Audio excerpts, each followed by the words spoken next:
കള്ളാടിയിലേത് മനുഷ്യനിർമ്മിത ദുരന്തമാണെന്ന വാദത്തിൽ നിന്ന് മലക്കം മറിഞ്ഞ് സംസ്ഥാന സർക്കാർ. കൂട്ടിയിട്ട മൺകൂന ഒലിച്ചിറങ്ങിയല്ല അപകടമെന്ന് റവന്യൂ മന്ത്രി AP അനിൽകുമാർ പറഞ്ഞു. മനുഷ്യനിർമ്മിത ദുരന്തം എന്ന് പറഞ്ഞത് വ്യക്തിപരമായ അഭിപ്രായം മാത്രമാണെന്നാണ് മന്ത്രി T സിദ്ദിഖിന്റെ വിശദീകരണം. ശക്തമായ മഴ മുന്നറിയിപ്പ് ഉണ്ടായിരുന്നിട്ടും യാതൊരു മുന്നൊരുക്കങ്ങളും സർക്കാർ സ്വീകരിച്ചില്ലെന്ന് ദുരന്തഭൂമി സന്ദർശിച്ച പ്രതിപക്ഷ നേതാവ് പിണറായി വിജയൻ കുറ്റപ്പെടുത്തി. കള്ളാടി ദുരന്തത്തിന് പിന്നാലെ വയനാട് തുരങ്കപാതയുടെ ആനക്കാംപൊയിലിലെ നിർമ്മാണം നിർത്തിവെച്ചു. എന്നാൽ വയനാട് തുരങ്കപാത പദ്ധതി ഉപേക്ഷിക്കില്ലെന്ന് പൊതുമരാമത്ത് മന്ത്രി P K ബഷീർ വ്യക്തമാക്കി. കള്ളാടി മണ്ണിടിച്ചിലിൽ ദുരന്തത്തിൽ ഇതുവരെ മരണം 6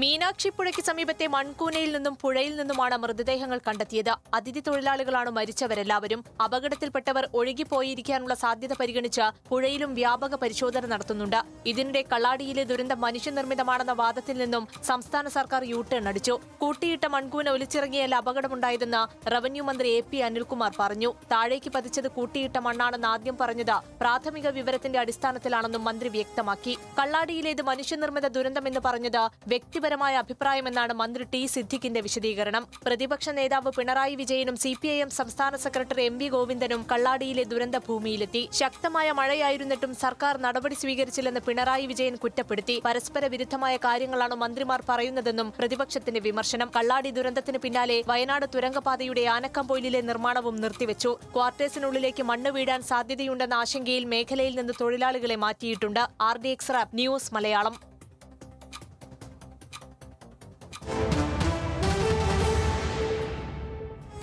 കൂട്ടിയിട്ട മൺകൂന ഒലിച്ചിറങ്ങിയല്ല അപകടമെന്നും താഴേക്ക് പതിച്ചത് കൂട്ടിയിട്ട മണ്ണാണെന്ന് ആദ്യം പറഞ്ഞത് പ്രാഥമിക വിവരത്തിന്റെ അടിസ്ഥാനത്തിലാണെന്നുമായിരുന്നു റവന്യൂ മന്ത്രി AP അനിൽകുമാർ എന്ന് പറഞ്ഞത്.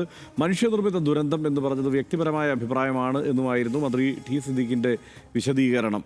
തുരങ്ക നിർമ്മാണം തുടരണോ എന്നതിൽ തീരുമാനം അന്വേഷണ റിപ്പോർട്ടിന് ശേഷം എന്നും T സിദ്ദിഖ് പറഞ്ഞു. ഇവരുടെ എല്ലാം വാക്കുകളിലേക്ക്. പലർ റിപ്പോർട്ട് ചെയ്ത് അവിടെ കൂട്ടിയിട്ടിരുന്ന മണ്ണ് താഴോട്ട് വന്നു എന്നുള്ള രീതിയിലാണ്. അപ്പോൾ ഞങ്ങൾക്ക് അവിടെ നിന്ന് കിട്ടിയ റിപ്പോർട്ട് ആദ്യം അതായിരുന്നു. പക്ഷേ മൺകൂന അല്ല ഇടിഞ്ഞിട്ടുള്ളത്. ഈ പ്രവൃത്തി നടത്തിയ ഭാഗം നിങ്ങൾ ശ്രദ്ധിച്ചാണ്. പ്രവൃത്തി നടത്തി കോൺക്രീറ്റ് ചെയ്ത ഭാഗത്തിൻ്റെ തൊട്ടുമുകളിലാണ് ഇടിച്ചിലുണ്ടായിട്ടുണ്ട്. ഈ അന്വേഷണ റിപ്പോർട്ട് വരട്ടെ. വന്നു കഴിഞ്ഞതിന് ശേഷം എന്താണ് പാളിച്ചയുണ്ടായത്, എന്താണ് സംഭവിച്ചത്, തുടർ നടപടികൾ ഏത് രീതിയിൽ പോകാം എന്നുള്ളതിൻ്റെ കൃത്യമായിട്ടുള്ള ഒരു സയൻറ്റിഫിക് റിപ്പോർട്ടായി അത് മാറും. കേന്ദ്ര പരിസ്ഥിതി മന്ത്രാലയമാണ് ഇതിന് ക്ലീൻ ചിറ്റ് കൊടുത്തത് നിർമ്മാണ പ്രവർത്തനം തുടങ്ങുന്നതിന് വേണ്ടിയിട്ട്. അങ്ങനെയാണ് ഇതിൻ്റെ നിർമ്മാണ പ്രവർത്തനം തുടങ്ങിയത്. ആ നിർമ്മാണ പ്രവർത്തനം തുടങ്ങിയപ്പോഴാണ് ഇപ്പോഴാണ് ഇങ്ങനെയുള്ള ഈ പ്രയാസങ്ങളും കാര്യങ്ങളൊക്കെ ഉണ്ടായത്. ഇനി അതിനെന്തെങ്കിലും അശാസ്ത്രീയത ഉണ്ടായിട്ടുണ്ടോ, എവിടെയെങ്കിലും പിഴവുകൾ ഉണ്ടായിട്ടുണ്ടോ എന്നൊക്കെ വിശദമായി പരിശോധിക്കും. അതെല്ലാം പരിശോധിച്ചിട്ട് എങ്ങനെ അത് മുന്നോട്ട് കൊണ്ടുപോകണം എന്നുള്ളതാണ്. അല്ലാതെ ഒരു പദ്ധതി ഉപേക്ഷിക്കുന്ന ഒരു പ്രവണത സർക്കാരിൻ്റെ ഭാഗത്തു നിന്നില്ല.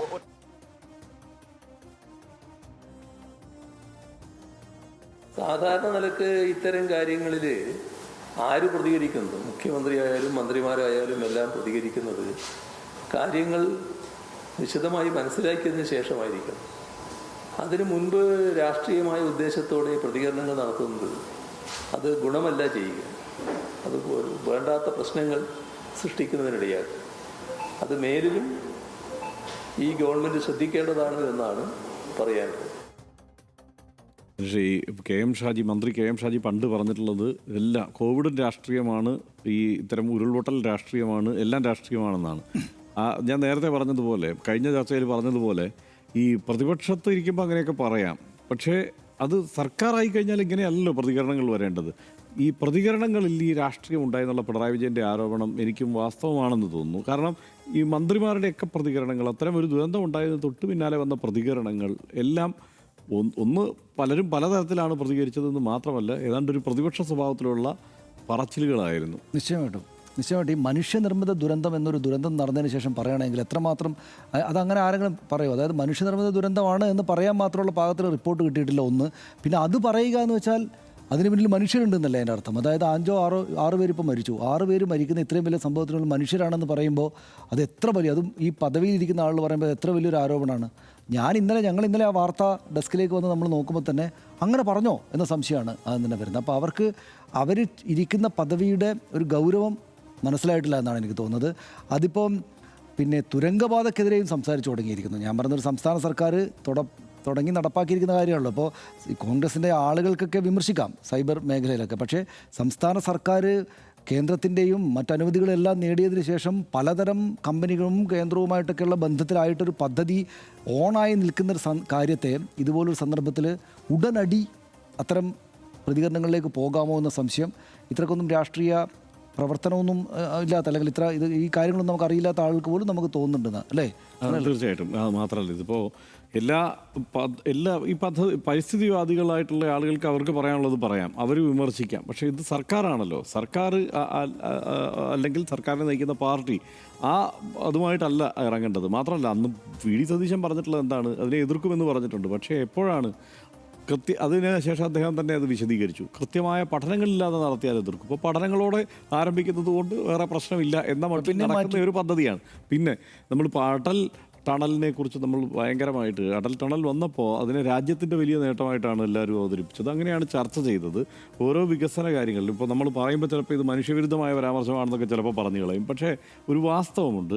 ഏത് സാഹചര്യത്തിലും ഒരൊറ്റയാളുടെയും ജീവൻ നഷ്ടപ്പെടാതെ ഇതൊക്കെ പൂർത്തിയാവണമെന്നാണ് എല്ലാവരും ആഗ്രഹിക്കേണ്ടത്. അതിനുവേണ്ട എല്ലാ നടപടിയും വേണം സ്വീകരിക്കാൻ. പക്ഷേ ഇനിയിപ്പോൾ ഏത് തരം ഇത് അപകടമാണ് എന്നുള്ളതൊക്കെ ഇനി പഠിച്ചു വരേണ്ട വിഷയമാണ്. പക്ഷേ എന്ത് തന്നെ ആയാലും ഇപ്പോൾ അടൽ ടണലിൽ 42 പേര് ഏറെ അവിടെ അതിൻ്റെ നിർമ്മാണ ഘട്ടത്തിൽ മരിച്ചിട്ടുണ്ട്. അതിനേക്കാൾ കൂടുതലാണ് കണക്കെന്നാണ് പറയുന്നത്.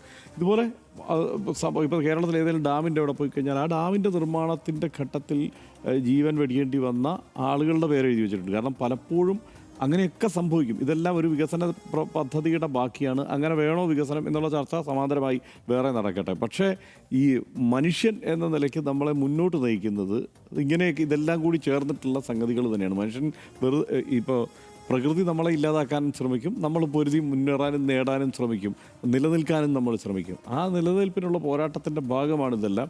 അങ്ങനെ തന്നെ വേണം അതിനെ വിശാലമായി കാണാൻ എന്നാണ് എനിക്ക് തോന്നുന്നത്. ബാക്കി ഇതിൻ്റെ വിശദമായ പഠനത്തിന് ശേഷം അവർ പറയട്ടെ.